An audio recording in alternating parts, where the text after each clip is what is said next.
You know, I think about us, the three of us, what we could be. I think about it all the time. Please. It's terrible. No, it's not. I know June. She's my friend. I care about her. How's your day going?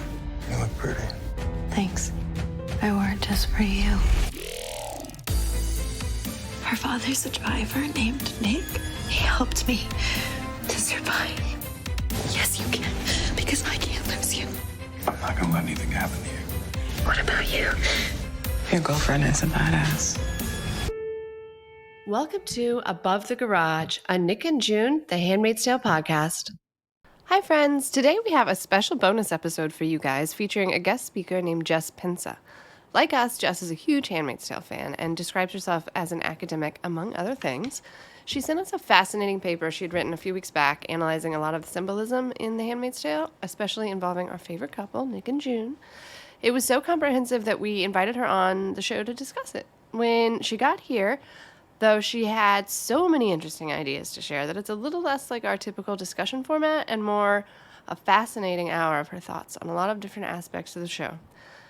Of course, no, her opinions are her own and not necessarily that of Above the Garage, but we hope you enjoy. And don't forget to join us next Monday, Tuesday, and Wednesday for our new Shining Girls special episodes. Our Handmaid's Tale analysis will resume the following week. So welcome, Jess. Hi, how are you? We are good. How are you? Good, yeah. I'm talking to you from Melbourne. Oh, Melbourne. My husband studied there. For some reason, our Kimberly, our social media specialist, is from Perth, and I was thinking you were from Sydney. So Melbourne is very exciting. Dave talks about it all the time, and I know how to say it correctly. So yeah. I wish I'd known. I would have introduced you from Melbourne. We get a lot of Melbourne. Right. Yeah. So I thought I'd talk a little bit about characterization and plot structure, and then just something about symbolism in the show here. So I'll start off a little bit about characterization. So Sounds amazing. I've kind of always loved characters who aren't your straight up good or bad. I think it's a bit more accurate to the human condition for a character to kind of struggle with their decisions. Definitely. Audiences are somewhat conditioned to barrack for the good guy and dislike the villain. So characters that show real dichotomy can come across as unlikable in some respects. Mm-hmm. They're fallible, but this also makes them human. So some of the greatest characters in cinema, whilst they weren't villains, they weren't exactly angels either.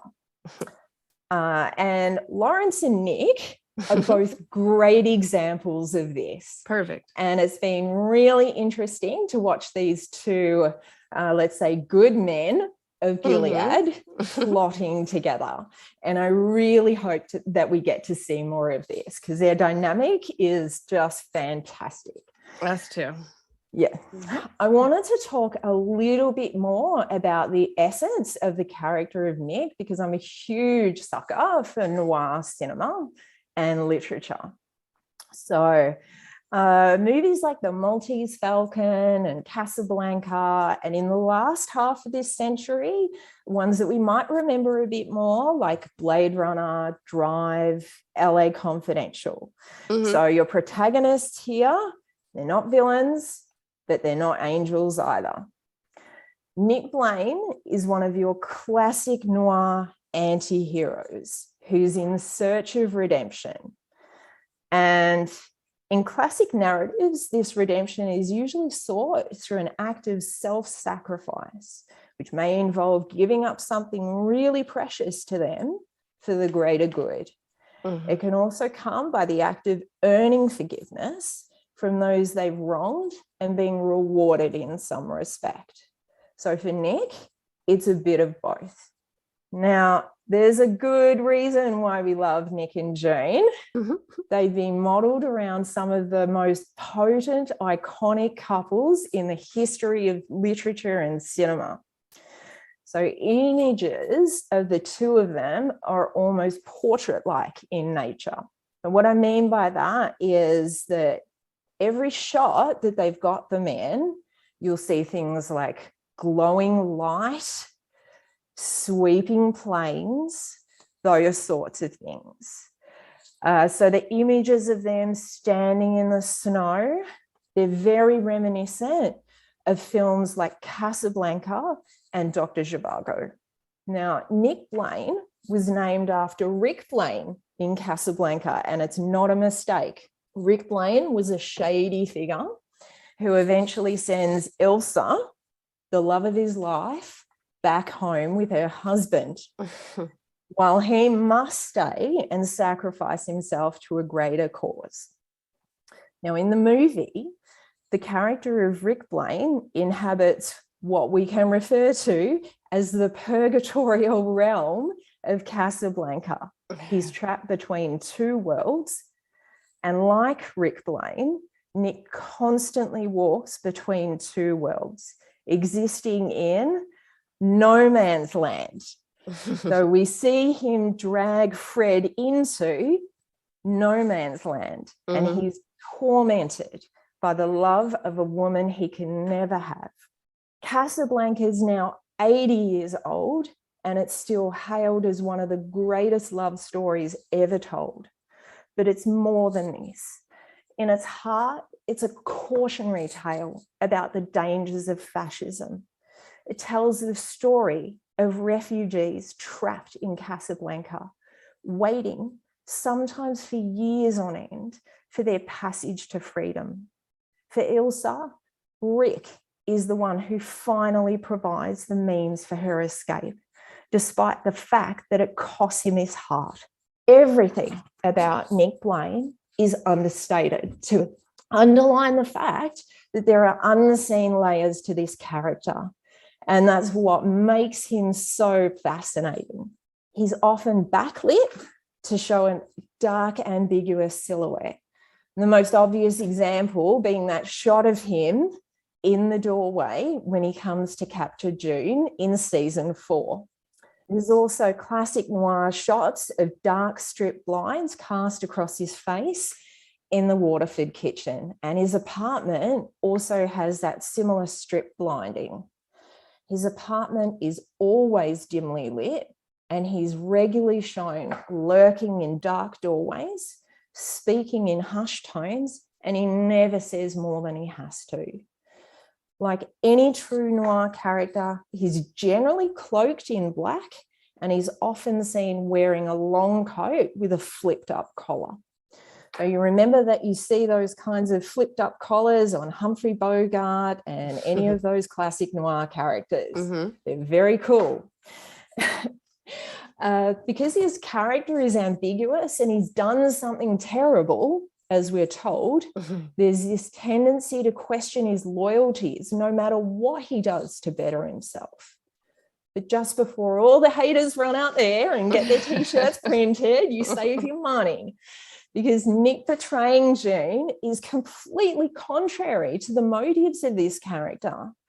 Ultimately, you need to remember that although you're dealing with a character that's conflicted, he's ultimately driven by a desire for redemption and a family, which hinges on the love of this woman. So you always have to remember that Nick Blaine, from the very beginning, he just wanted a family. Yeah. And he looked for a family everywhere. And that's why he was able to be drawn in by this group. You're going to make me cry.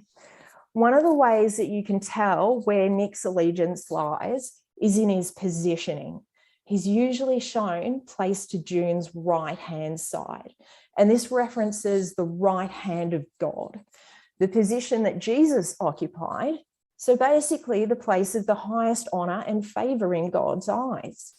There's a lot of symbolism attached to the right and the left hands, but given the sheer volume of religious iconography that appears in this show, I'm just going to go with the most basic interpretation. So examples include the first ceremony where she's kneeling on the floor. He enters and stands to her right side. Standing in the hall, brushing their hands. in the pavilion when Nick stands in for Fred just for the shot, and we all had a bit of a giggle here. Mm-hmm. And even when he captured her at the start of season 4, he knelt down and brushed her right shoulder. Now, speaking of the hand brushing, we can read this as a secret form of messaging between the two. So Nick and June have been described as star-crossed lovers, and their hand touching can be seen as a reference to Shakespeare's "The saints have hands that pilgrims' hands do touch, and palm to palm is holy palmer's kiss" from Romeo and Juliet. Now, this passage actually talks about how the touching of hands is equal to a kiss.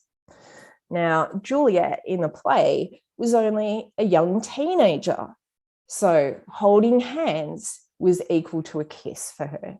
Mm. The first time we see them brush hands, their fingers intertwine and caress one another. And it's a prelude to the kiss that they share moments later. You know, that face melting kiss that they have in the hall? Yes. It's hard to forget. So this hand touching is also used as a way to give and receive strength from one another.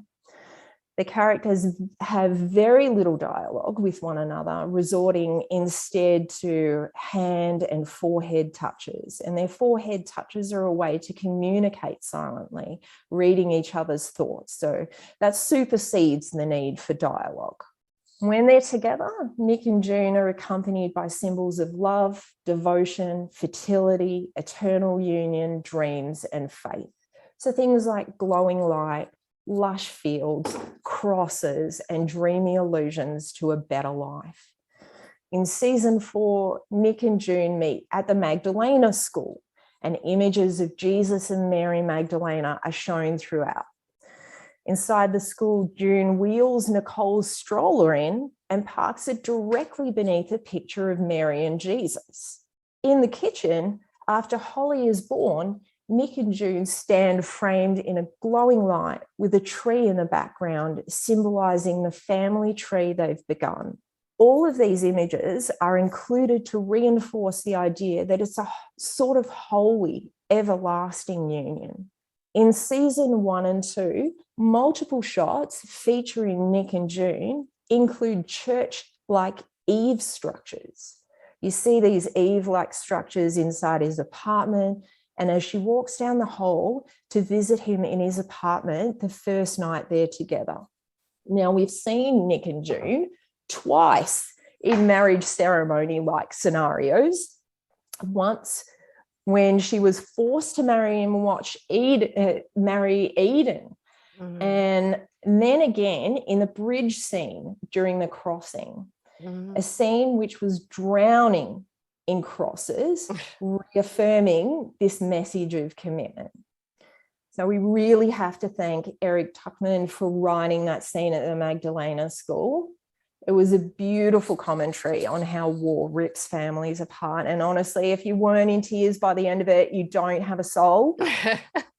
Without June, Nick is accompanied mostly by symbols of power, duty, and darkness. Dark suits, looming camera angles, dark hallways, and lurking guards. Like June, Nick seems to have the extraordinary survival skills of a cockroach. So we've seen the demise of a multitude of commanders, while Nick Blaine seems somewhat unscathed. Even Lawrence was due to be executed until Nick manoeuvred to have him released. So he's adaptable, elusive, and he's becoming more powerful by the minute. In season 4, in particular, it's sought to impress the idea that Nick's becoming more powerful. He's shown voting amongst the board of commanders, commanding a group of snipers with a wave of his fingers, and leading what I can only describe as a posse of guards. But just on that last one, not every guy gets a gothic version of Daft Punk to follow them around doing their bidding, but apparently Nick Blaine does.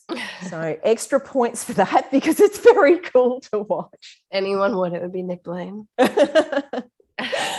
Now, this idea of Nick Blaine's growing power just culminates in him being instrumental in the death of his previous master.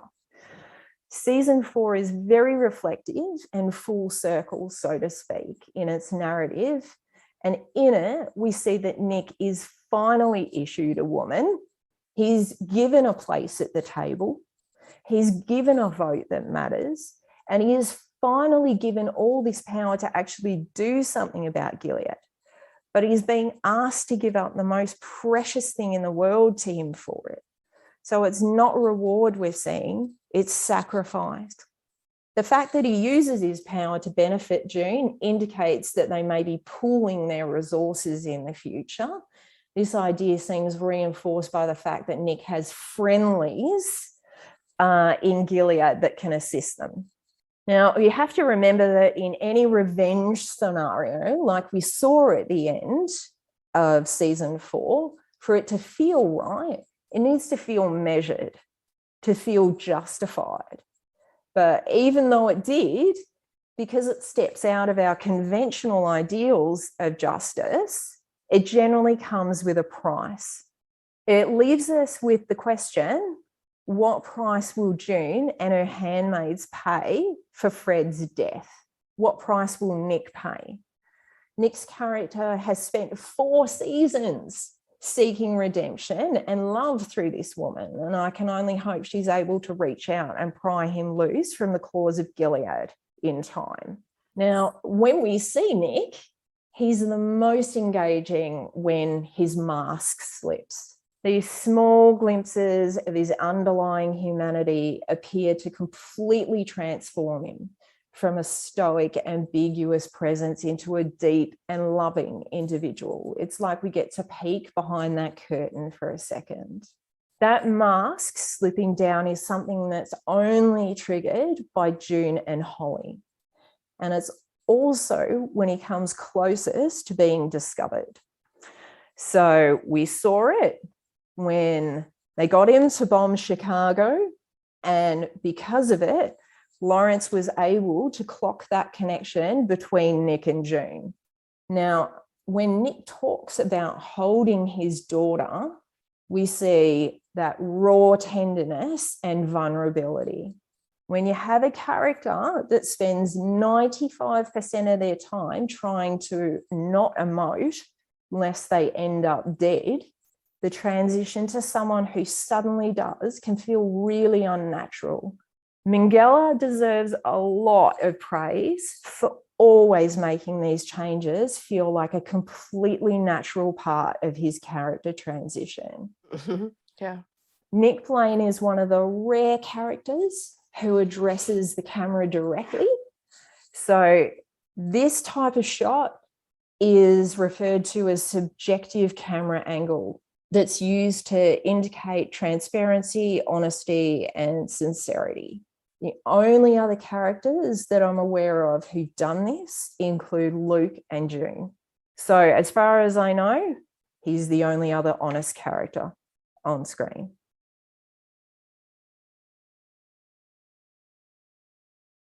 That's something that I wanted to bring up.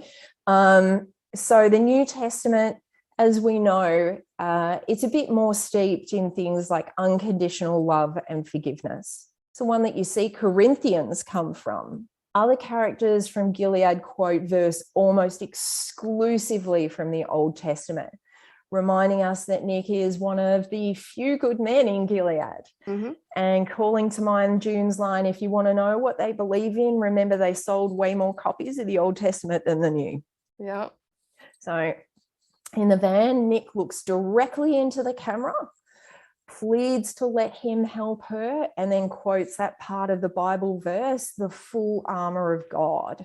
Now, that passage is about using faith as protection in the face of the highest of spiritual evils. And if you've got the full quote there, you can run through it now. I do have that full quote, thanks to you and your paper you sent us. It says, finally be strong in the Lord and the strength of his might. Put on the full armor of God so that you can take your stand against the devil's schemes. For our struggle is not against flesh and blood, but against the rulers, against the authorities, against the powers of this dark world, and against the spiritual forces of evil in the heavenly realms. Therefore, put on the full armor of God so that when the day of evil comes, you may be able to stand your ground, and after you have done everything, to stand. Stand firm then, with the belt of truth buckled around your waist, with the breastplate of righteousness in place, and with your feet fitted with the readiness that comes from the gospel of peace. In addition to all this, take up the shield of faith, with which you can extinguish all the flaming arrows of the evil one. Take the helmet of salvation and the sword of the Spirit, which is the word of God, and pray in the Spirit on all occasions with all kinds of prayers and requests. With this in mind, be alert and always keep on praying for all the Lord's people. You can analyze. Yeah. Look, personally, I love the visuals in this passage. It just really paints a picture of a warrior dressing for war. And I think that that's what's intended by this passage, you know? I've watched just that like 30 seconds a million times, just him staring into the camera like that and reading that to her. And reading the whole passage was so much more moving. So I appreciate you sending that. And like I said, it's a passage about using faith as a protection in the face of the highest of spiritual evils. And I think that possibly the most important line in there is, for our struggle is not against flesh and blood, but against the rulers, against the authorities, against the powers of this dark world. Yeah, it couldn't be more perfect. Yeah. Now, in season 4, we really see this reinforcement of June as a holy figure. And the final scenes with Nick and June in season 4, June walks out of the wood and light illuminates her from the back as Nick looks up at her with this adoration and awe. And he quotes Galatians as he gazes at her. Do not be deceived. God is not to be mocked. Now, June's now reached the level of some form of deity, and his purpose is just to love and serve her. So there've been numerous times throughout the seasons where June's been depicted as a deity and Nick's been alluded to as Jesus, the most powerful reference being the one that we saw at the Magdalena school. This shot of her backlit is reminiscent, of course, of Nick standing in the doorway when we first see him at the start of season 4 when he comes to capture her. There are several moments throughout the season like this where June appears as a reflection of Nick. The one that I can think of the most is at the beginning of Progress, when she's sitting across from the table.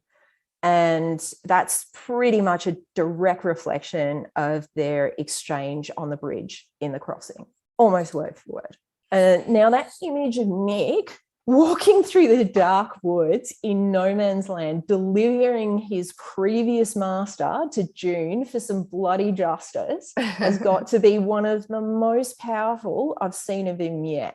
I'm really hoping for more of him acting as her dark agent in Gilead, because that's the best way that I can describe that. And personally, I think it would just be criminal to waste the kind of chemistry we've seen from Max and Lizzie so far. Yeah, I have to think that everybody realizes that. You don't see that on television very often. So no, you don't.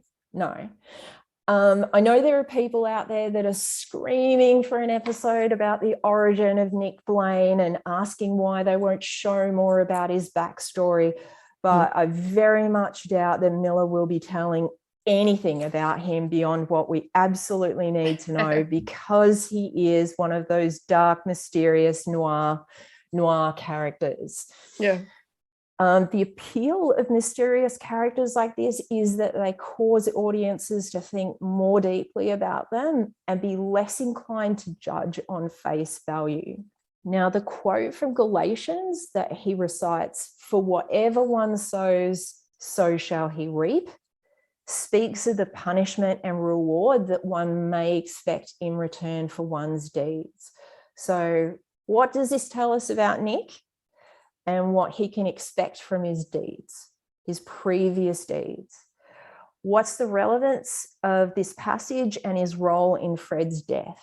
I personally can't wait until he sheds his Gilead shackles and goes underground, but I think it's going to take him being discovered for that to happen. And as we've seen, he's pretty cunning.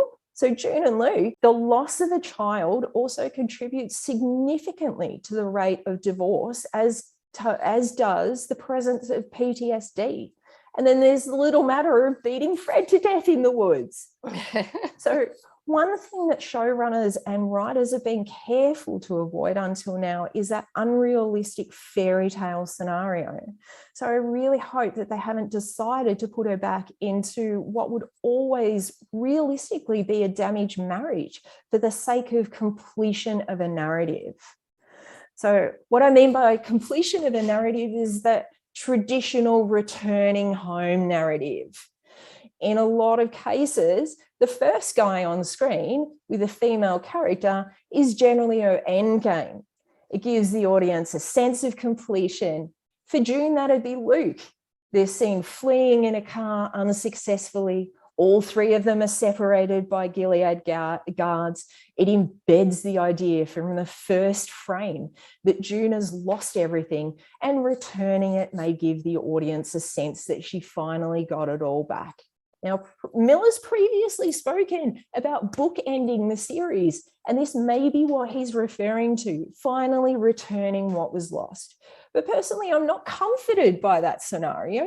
I feel like the overriding message of this show is that Gilead steals and breaks things that can never be repaired.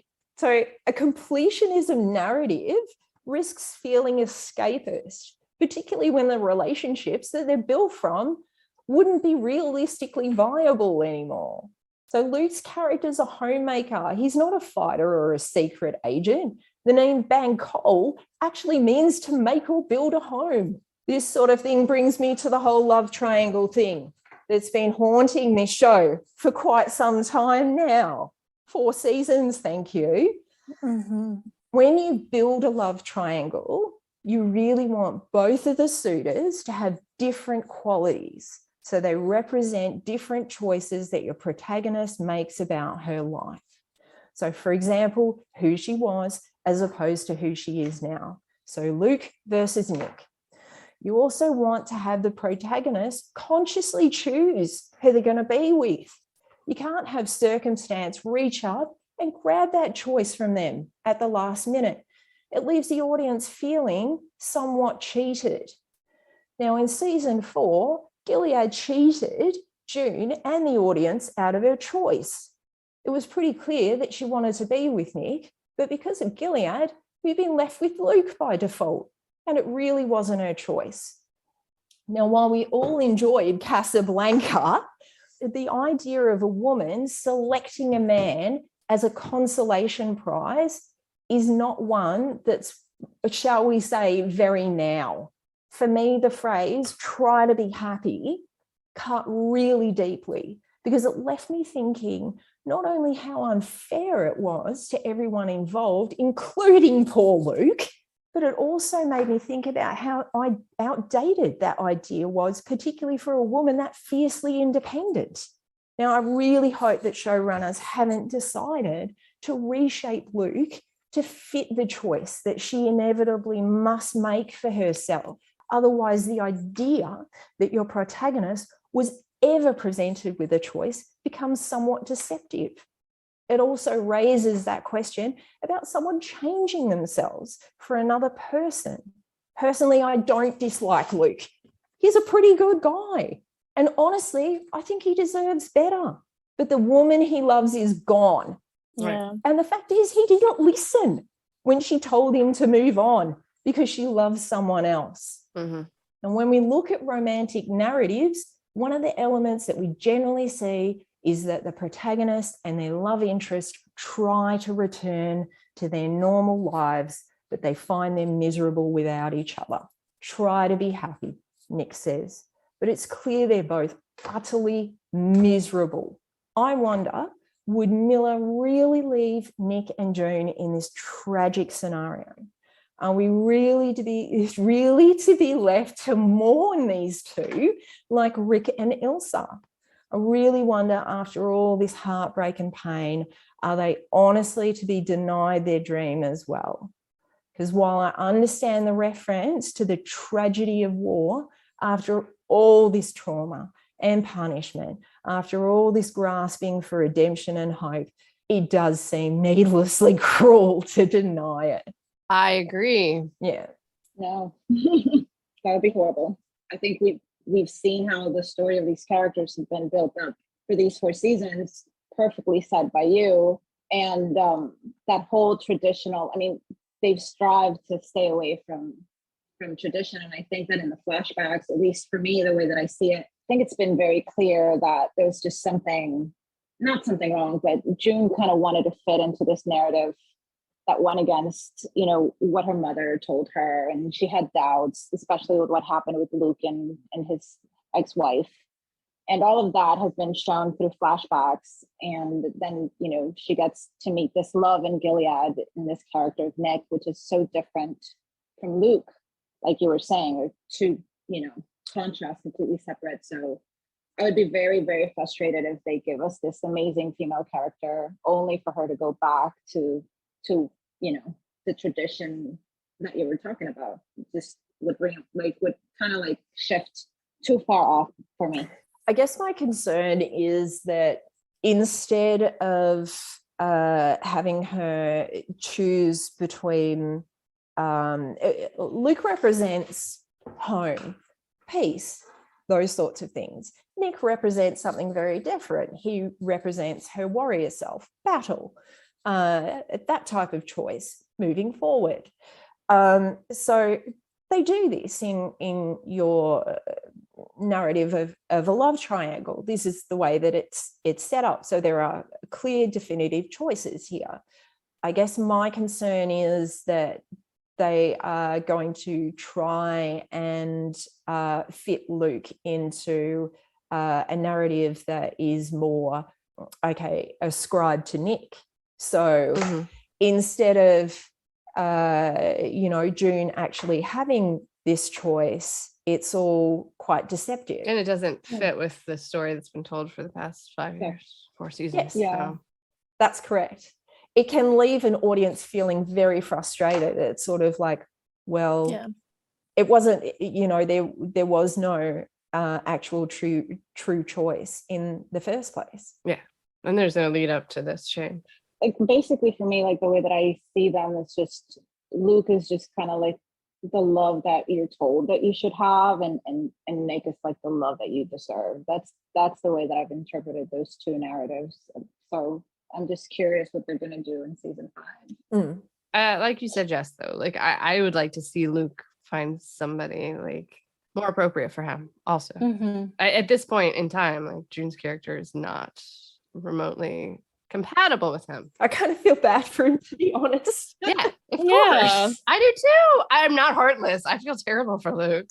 This is, this is someone who can't really relate because they haven't been exposed to that trauma. So they're not really going to ever be able to understand that. Right. Moira wants to move on because I think it's too painful for her to really look at that.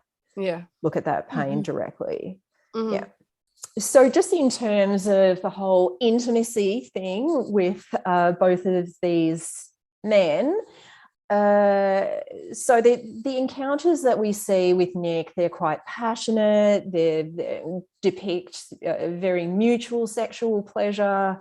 They contain very swapping and sharing of power dynamics. So in both cases of their first real mutual sexual encounter, and in the Boston Globe, they begin with an unspoken permission from June. I love that. Both encounters feature virtually no dialogue, but rather a silent communication for requests of power trading. So it's a direct reflection of their ability to communicate both physically and mentally without words. Both encounters are precluded by no dialogue about it, indicating their unspoken mutual desire. In comparison, June's initial encounter with Luke is precluded with a long conversation about how and when they would theoretically meet up to have sex. She discusses that she'd need time to prepare, preen, purchase lingerie. And I mean, that kind of brings up the whole idea of this manicuring for sex, which is traditionally seen as a way for women to make themselves more desirable. And for me, it sort of recalled that whole thing about being washed and brushed like a prize pig. Mm-hmm. Yeah. Now, during June and Nick's encounter at the Boston Globe, June's really grubby. She's unshowered. She's wearing that baggy, dirty clothes. She just cut her ear tag out. Yeah. she's all bloody. And their sex is really raw. It's primal. It's primal. In a way. That's the best word to describe it, I think. Yeah. And I love it. Yeah, I think that, you know, when you see Nick and June, their first sexual encounter, it's bathed in this kind of glowing golden light, accompanied by these images and sounds of female pleasure and reclaimed power. And they're shown naked. And Nick rises up to keep his body close to hers, and she sits up and holds him to her. Now, June and Luke's, their first sexual encounter, it appears a bit awkward and tentative, and they glance around the room and they look for distractions, and he verbally asks her for permission, and they lie on the bed and both of them are clothed as they start to have sex, and she asks for permission to be on top. Yeah. And the closeness of their body in this scene is really determined by how closely June places her body to Luke. Yeah. So there's definitely a real difference in how they intimately relate to each other, I noticed. It looks like Nick is worshiping June in the first sex scene also to me. Well, like I said to you, there are all these kind of references to June being a deity. Yeah. And, you know, that positioning of Nick to her right side. Oh, yeah.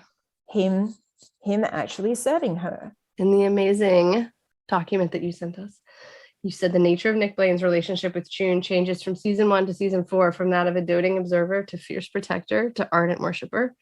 And I think that's so fitting for the course of their trajectory. Yeah, look, there are so many symbols that I guess start from the beginning, that she is in some way, once she takes that first step, she is in a way a bit of a deity. She takes on that presence of a deity. I'll just run through a little bit of the symbolism that I've seen throughout the series. So the themes for season 1 and 2 seem to be things like family and springtime and new growth, new love and fertility, of course, because they're conceiving Holly and she's giving birth to Holly.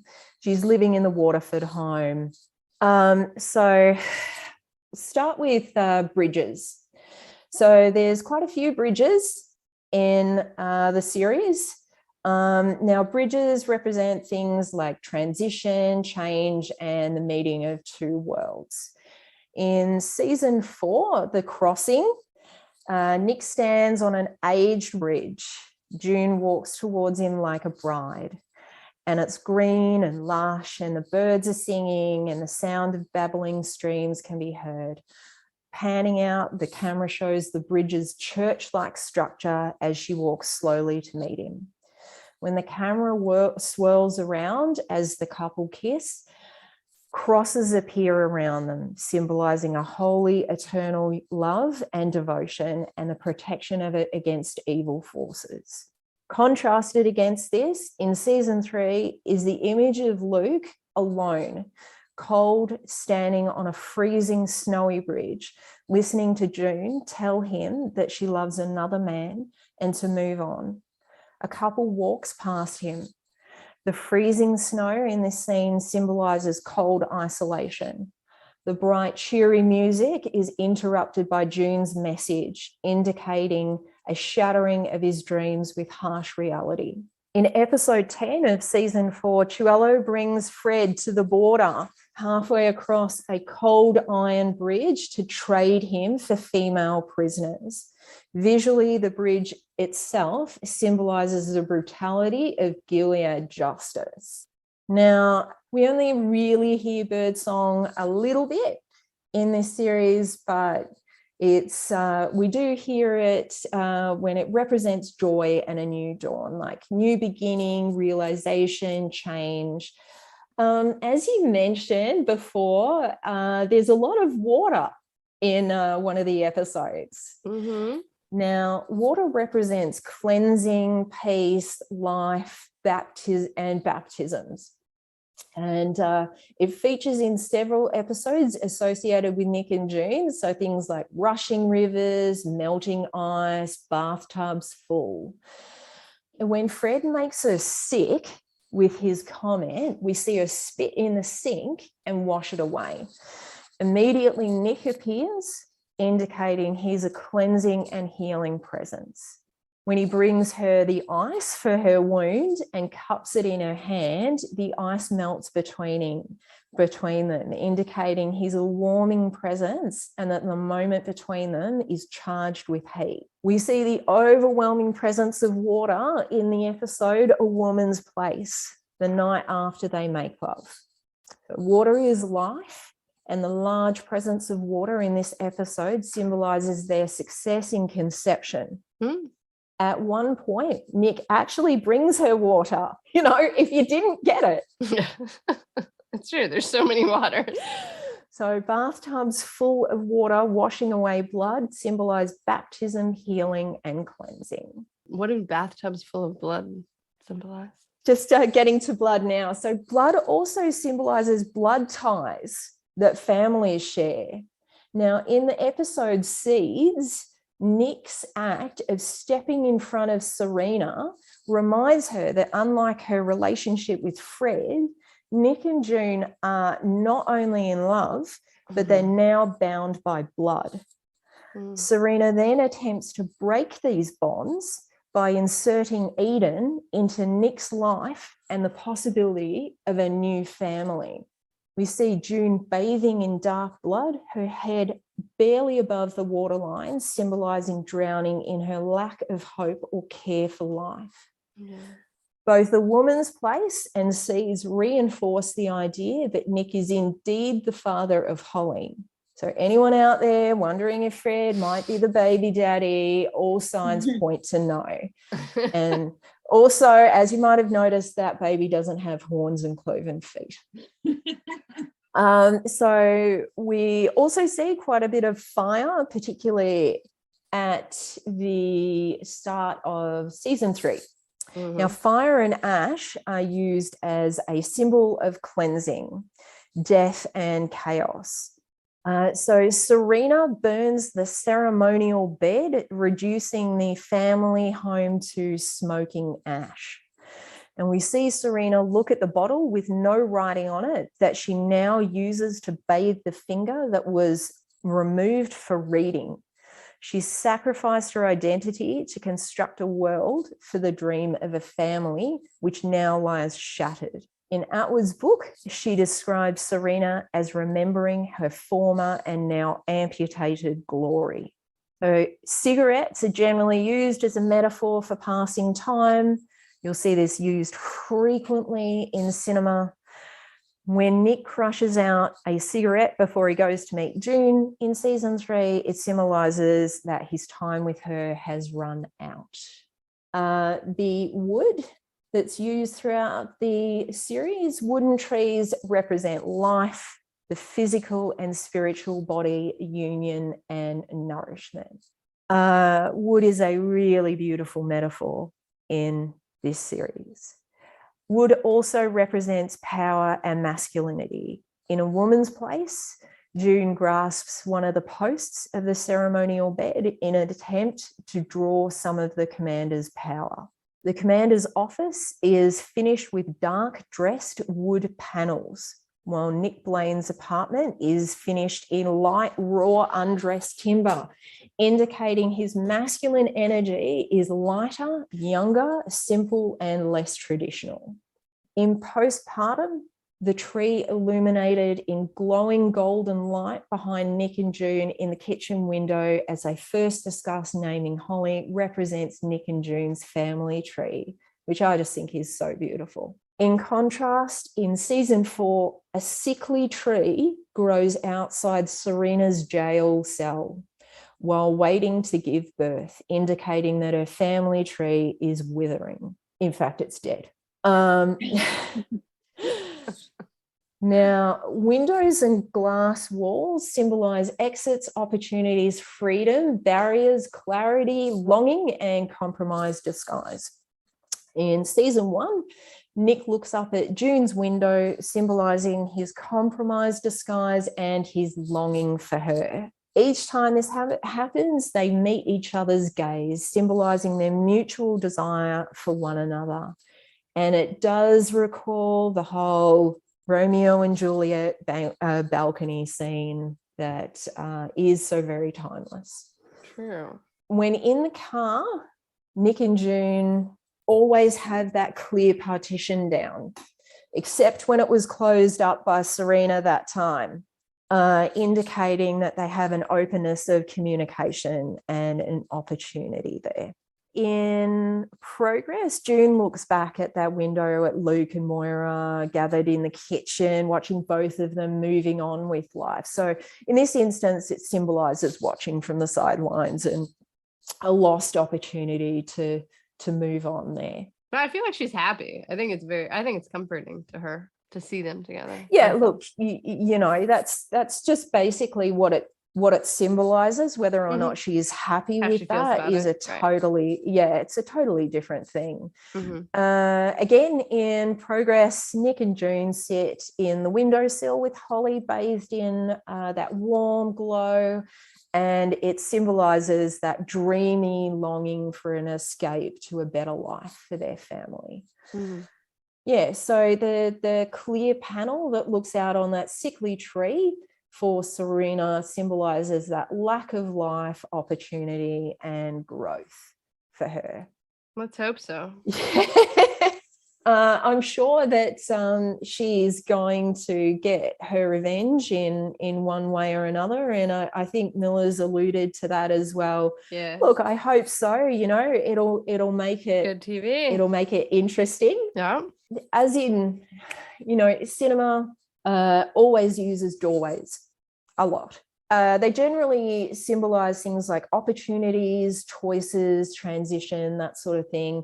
And in season 3, we do see that whole incident where Nick leans against the door frame and June reaches around and pulls him back into the room. And then the lock clicks shut. That indicates her reaching across the divide for him. The lock clicking shut indicates that sense of finality and protection, and it's in direct contrast to those open doors that she lived with in the other commander's house. You know, there was no privacy for them. But in Lawrence's house, there is. And as he mentioned, we value privacy in this house. So it's a step up. Yeah. When June first arrives back at the house in progress, she gives the photos of Hannah to Luke, and she leans in the doorway watching. In this context, the doorway represents separation and a pathway to an exit. In contrast, Luke and Moira sit on the couch and they look at the photographs seated next to one another, and she looks from a distance. Yeah. Finally, just mirrors and reflections. Mirrors here, like she doesn't have a mirror in her room. It's considered to be dangerous. She's not allowed to look at her reflection. She might use it to kill herself. They're used to symbolize things like inner reflection, perception, and loss. Now, in season 1, June and Luke flee. He looks back at her and Hannah in the rear view mirror.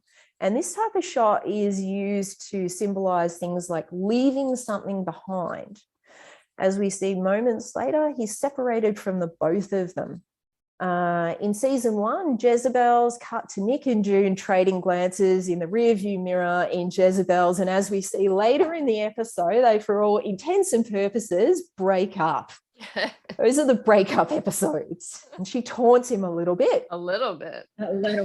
In the rearview mirror in the next episodes. So mirrors are used a fair bit throughout the Jezebel's episode. When Fred holds that mirror as he watches June apply the makeup, it's used to symbolize things like female objectification and the male gaze. So Lovely. that's what it's used for there. Yeah. Is there a mirror when Luke is offering for June to go see Nick in exchange for information for Hannah? Is there a mirror No. behind? No. Okay. No. In the background, there's a square and a circle. Frame. Now, I'm not sure if that's meant to be interpreted as a picture frame or a square. So they each have different meanings. So a picture frame, it's interpreted as something like memories, your past, something treasured. Fitting. Yeah. If it's a square, it means, the 4 elements of the earth. So just a bit more grounded. Mm-hmm. And as we know, Luke is a bit more of a grounding source, because Nick is a bit more about war and chaos and battle and things like that. I guess it makes sense to put something like that in the background. And a circle in that context, it could be interpreted as commitment. It would be seen as the wedding ring that they both share. So they put it directly behind his head. It's not a mistake. It's there to remind us that that's what he symbolizes in her life. As we know, Lizzie did direct that episode, and she loves symbols. She loves symbolism, from what I understand. But that exchange is amazing. Like, OT should have gotten an Emmy for that alone. Right. Yeah. There's a couple scenes in that season I think OT deserved an Emmy for. They're difficult. Yeah. Incredible. But I have gone back and watched that exchange between the two of them several times. What do you see there? It's extremely layered. Yeah. It's very, very layered. That is not what it appears to be. 5 conversations going on at once. Oh, look, OT has claimed that dialogue is an honest attempt to communicate and try and get their daughter back. Now, I think that there's a real undercurrent of real tension in there. There's all the tones that they communicate with, they're extremely measured. Yeah. And they're obviously avoiding that subject of their marriage. Right. Their marriage, Nick, a lot of things. They're obviously avoiding that whole, I guess, issue of whether or not their marriage is in danger or not. And he's trying to avoid asking about Nick. Will he help? Right. Yep. But he needs to ask. He's got to ask. And she answers in a very clear way. Mm-hmm. Yes. Nick would do anything. It's kind of like, if you don't want me to tell you, then don't ask. Yes. But he has to ask, And does he ask right after he calls him a commander, the big man? Yes. Yeah. Because I wonder if that challenged her into further honesty, and that's why she's very honest with him. That's how I saw it. Yeah. Yeah. I think he would do anything for me and for Nicole. He was implying that he was, part of Gilead, he's a bad one. Right. So I think she kind of didn't like that. Yeah. Yeah. I think it would be very difficult for someone in that particular situation to try and remain objective. But you can see his voice begins to waver and his eyes start to redden. Impossible. Impossible. He realizes that her feelings are very real. It's one thing to hear it, for her to tell him over a tape recorder, but then to look her in the eyes and realize that she's saying yes is a totally different thing. That's a totally different thing. Yeah, I agree. Yeah, and given the information that she gives him, given what she says to him, it's somewhat of a gamble that he's asking, that he's taking here with his marriage.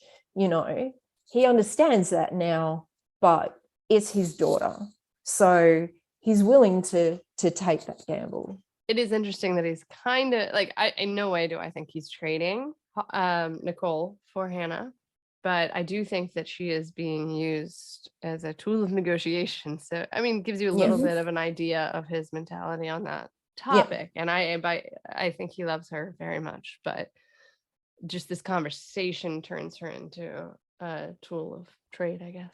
And June too. You do have to kind of wonder, what would you do in that situation? Totally. Would you do anything different? If it was your daughter, would you do anything different?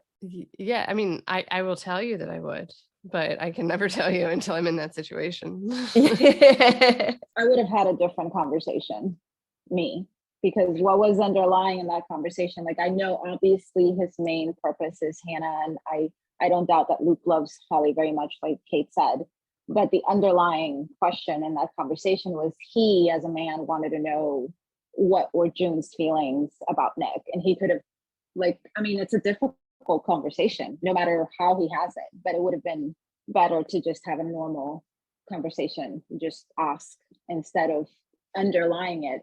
It made for great television, of course, but that's what I would have done different. Yeah, it's true. Yeah, I think that Holly is used as an excellent narrative vehicle in season 4. True. Just amazing. So what I mean by that is you see Luke and Moira kind of parent and change her, demonstrating that she's bonded specifically to them. And, you know, June cuddles her, talks about Luke and Moira raising her. And then that dreamy look that comes across her face when she's talking about Nick as her father. She's just used as a mechanism to feel closer to Nick and draw comfort from her. You know, the fact that Nick never actually gets to hold Holly in season 4. May I interject there? Yeah. I have read the scripts for this scene, and he is supposed to hold her. So I'm not, I mean, what we see is still what you're saying, but the script that was written, there were some nice things in it, including him holding her.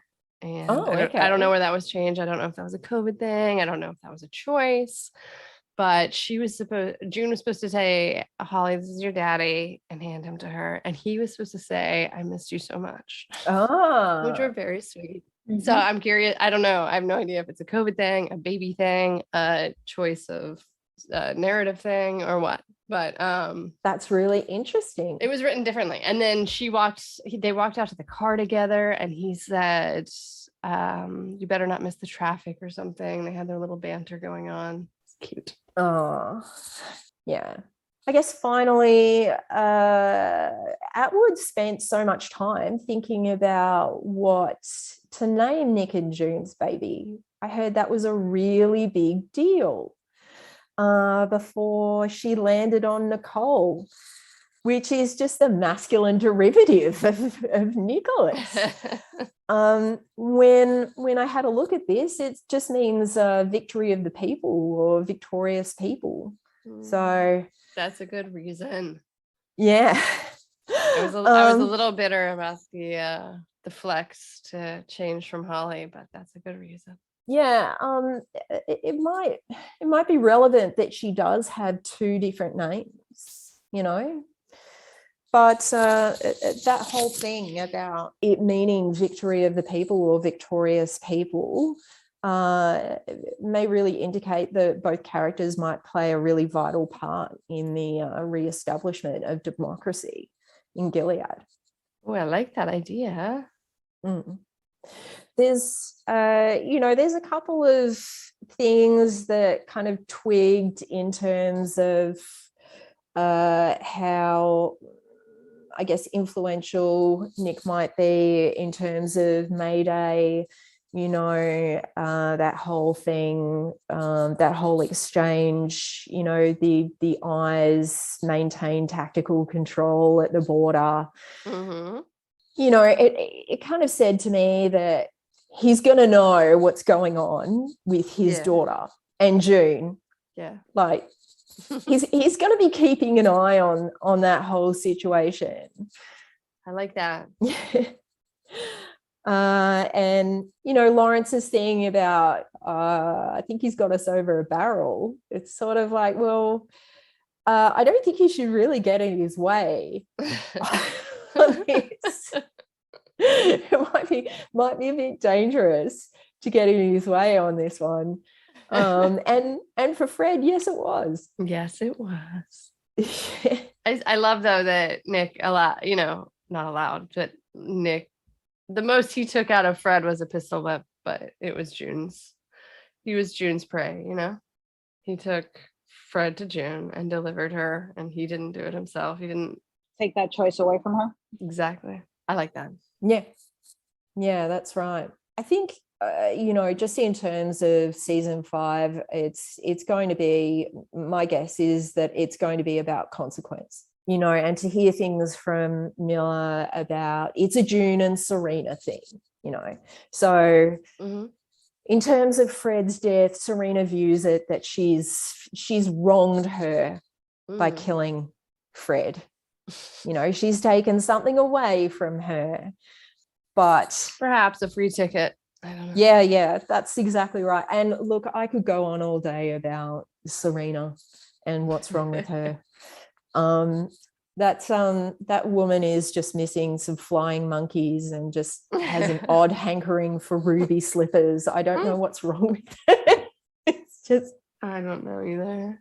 But it was a touch of genius to kind of change her from you know, an old woman into this actually a beautiful woman. Exactly. And the same age as June, and a much better battle between them. Yep. I think that June really represents to Fred just this whole idea of fertility, and that's what he finds so alluring about her. It makes sense. I'm pretty sure you noticed the painting, you know, in 409 when June leaves and he puts his wedding ring in, there's a picture behind him, which is pretty religious. I kind of researched it when the episode came out, and it's from Giotto di Bondone. I don't speak Italian, so I don't know if I pronounced that right. And it's a early Renaissance painting. It's a series of paintings that are in this Arena chapel in Padua. Okay. He did quite a few series of these, but this one's called Noli Me Tangere, which I think it means do not touch me. And it was interesting to me because it's obviously Mary Magdalene and Christ on Easter morning in front of the open tomb. She attempts to speak to her Lord and to touch him. He refuses with the words, "Touch me not." Giotto depicts the in-between status of Christ, no longer of this world, but not yet of the next world. Through the wavering posture and the delicate coloring, the contrast with Mary Magdalene and the sleeping soldiers heightens this impression, which obviously I think it's full of symbolism, because that, you know, no longer in this world, not yet of the other. People don't know exactly, quote unquote, where Nick lies or where his loyalties lie. And then, you know, obviously Mary Magdalene is wearing a red robe, June in the color red, the handmaids. And the sleeping soldiers, well, obviously, you know, we do know that Nick is a spy on a spy. So he's, you know, sleeping soldiers, like, you know, they don't really see his true purpose. So I thought it was interesting they used that precise out of the many pictures that this man has done in that precise scene. I don't know if you like analyzed it or if you have something that you want to talk about. No, I mean, I didn't analyze that in particular. I just think that that location was chosen as a whole, just in terms of the fact that it had so many references to Mary Magdalene and Christ. I think that generally just that shot of him standing there under that picture there is, you know, it's quite looming. It's meant to show that he's quite powerful now, but he's so miserable. Mm-hmm. He's so unhappy in that shot. And then you see him put on that ring and he's watching her go. And then you see behind him that picture, and it does depict Mary and Jesus. Mm-hmm. And it's meant to show the two of them. It's lovely that she appears in a red robe. Yeah. You know, after episode 10, we didn't really know. Nobody expected for it to be Nick, I guess. So I the picture called my attention because I knew it was Mary Magdalene, and obviously Mary Magdalene has a lot of symbolism in the Bible. You know, like, you know, she was a fallen woman. They made her a prostitute, but some people say she was, you know, Christ's wife. So there's the whole but it's bunch interesting because it switches the narrative between what a lot of people typically say here, which would be like June is Jesus, right? Mm-hmm. Yeah, some people switch it up. And in this case, like, we're actually talking about Nick is, like, I think in what you were saying was like, do not touch me, I'm not like ready yet, right? And it's like a couple days to resurrect. But what I mean is that, you know, like, people don't really know where Nick stands. I'm not part of this world, and and then eventually he goes to no man's land, you know, so he's in transition. He's in between, exactly, those in Gilead, or is he a Gilead believer or not? Yeah. I think he's been walking between those worlds for some time, though. Yeah. And I think that was more of a, you know, out and out reference. Here we are. This is where we are. And I think it was a really nice play on words as well, because it's kind of like, we're in no man's land, and Fred knew straight away he was in trouble. He didn't belong there. It's kind of like, men are not meant to be here, you know. Yeah. But it's Nick's a brilliant like, plan where it's, yeah, Nick's like, no, I'm all cool. I'm My okay. girlfriend, my girlfriend will look after me. It's fine. Got me. You know. She's got me, you know. But it was a nice little play on words there. But yeah, no, Fred immediately, he was terrified. Good. Yeah. Not soon enough. Yeah. Not till he saw June. That's what June wanted. I want him to be afraid. Okay, I think that is a wrap on our special episode with Jess Pensa. Thank you, Jessica, for coming on the show. And we will see you guys next week for the Shining Girls on Monday, Tuesday, and Wednesday. Back to Handmaid's Tale the following week. Thanks. Have a great weekend. You know, I think about us, the three of us, what we could be. I think about it all the time. Please. It's terrible. No, it's not. I know June. She's my friend. I care about her. How's her day going? You look pretty. Thanks. I wore it just for you. Her father's a driver named Nick. He helped me to survive. Yes, you can, because I can't lose you. I'm not gonna let anything happen to you. What about you? Your girlfriend is a badass.